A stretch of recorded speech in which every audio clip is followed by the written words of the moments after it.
The 5 secrets of my success, AI, based on a true story. Good evening from Italy, everyone. It's me, the king, Silvio. People ask me all the time, how did you do it? How does a boy from a modest family end up building companies, television networks, a football club, the Red Devils that won everything multiple times? How does that happen? For years, I gave clever answers, charm, timing, luck, and yes, all of those things helped. But tonight, I want to tell you the truth. There weren't 1 or 2 secrets. There were 5. 5 principles that guided every important decision I ever made. 5 habits I repeated every single day of my life. They are simple, but they are not easy, and that is exactly why so few people follow them. Let's begin. The first secret is this: believe in yourself before anyone else does. Everything starts there. When I was a young man, my father offered me a safe job at a bank, a respectable career, a predictable future. I said no. Not because I had money, I didn't. Not because I had powerful connections, I didn't. I said no because deep inside I already believed I was capable of building something of my own. Nobody else could see it. There was no proof, only conviction. People always tell you to wait until you're ready. Wait until the moment is right. Wait until you have experience. My friends, if you wait for proof, you will wait forever. Proof comes after the decision, never before it. When I borrowed money to start my first business, I wasn't certain it would succeed, but I was absolutely certain of one thing. If problems appeared, I would find a way to solve them. That difference changes everything. Every morning, before the world tells you who you are, remind yourself who you have decided to become. If you can believe in yourself before anyone applauds you, you have already taken the hardest step. The second secret is even simpler. Outwork everyone. Talent is everywhere. Dreams are everywhere. Ideas are everywhere. Discipline is rare.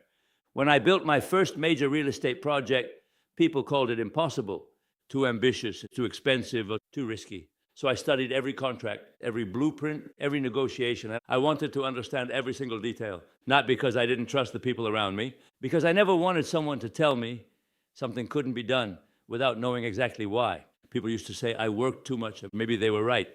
But success has never belonged to the person who worked only when inspired. Success belongs to the person who keeps working after inspiration disappears. Most people love the excitement of beginning, and very few love the repetition required to finish. The difference between ordinary and extraordinary is often nothing more than consistency repeated for years. Preparation isn't something you do before success. Preparation is success. The third secret changed my life. Learn to communicate. A brilliant idea has no value if nobody understands it. Business is not only about numbers, it is about people. People buy confidence. People follow energy. People remember emotions. Very early, I understood that communication was not decoration, it was leadership.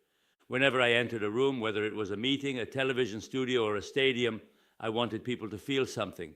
Hope, confidence, optimism, energy is contagious. If a leader walks into a room without enthusiasm, the entire room becomes smaller. Speak clearly. Speak simply. Never try to impress people with complicated words. Instead, make complicated ideas easy to understand. That is real intelligence. The greatest opportunities in my life came because I learned how to inspire confidence before asking for trust. Communication isn't a soft skill. It is one of the hardest skills to master and one of the most valuable. The fourth secret is timing. Not lucky timing, prepared timing. People often say I was lucky. They only saw the result. They never saw the years spent observing, reading, listening, asking questions, studying markets, watching how people changed. The world never announces that a new opportunity has arrived. There is no alarm bell. There is only a small change that almost nobody notices. The people who succeed notice it first. And by the time everyone else understands where the future is going, the opportunity has already become crowded. The greatest rewards belong to those who move while everyone else is still doubting. Whenever industries changed, whenever markets evolved, whenever old systems became weaker, I tried to move first, not recklessly, prepared. People called it instinct. In reality, it was preparation, meeting, opportunity. Never stop paying attention. The future whispers before it shouts. The fifth and final secret is the one I consider the most important. Never let success become your prison. Success is dangerous, not because it makes you arrogant, because it makes you comfortable. Thank you for spending your time and your attention. Wishing you the best. Please follow the channel of Subscribe, AI Elaborated. He sits across from you, looking you straight in the eye. Outside, the Milan skyline glows orange. Sit down, my friend. Sit. You look like a man carrying a weight that isn't even his to carry. He hands you the glass, sits back, studies you for a moment. I've built things, I've lost things, I've built them again, bigger. And in all those years, I learned that success isn't a mystery, it's a discipline.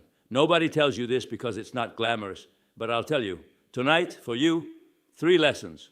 Listen carefully because I will only say them once. Beat sips the whiskey, sets the glass down slowly. First lesson, don't wait for the right moment.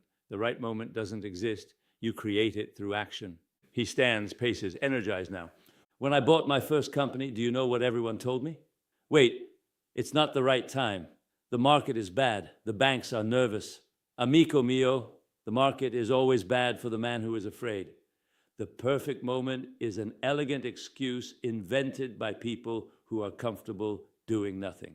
You want to know when the right moment is? It's now. It was always now. It will always be now. He looks at you, more serious.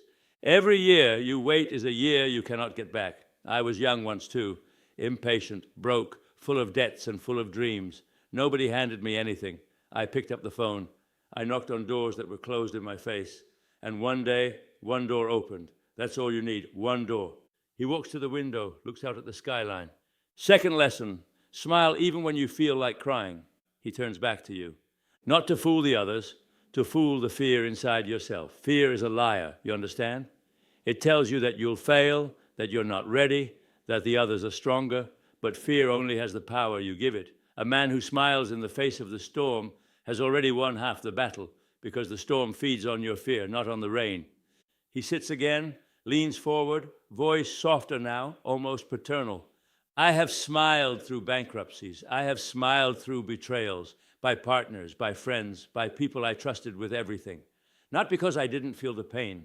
I felt it deeply, but I refused to let the pain sit at the head of my table. You understand this? You control what sits at the head of your table.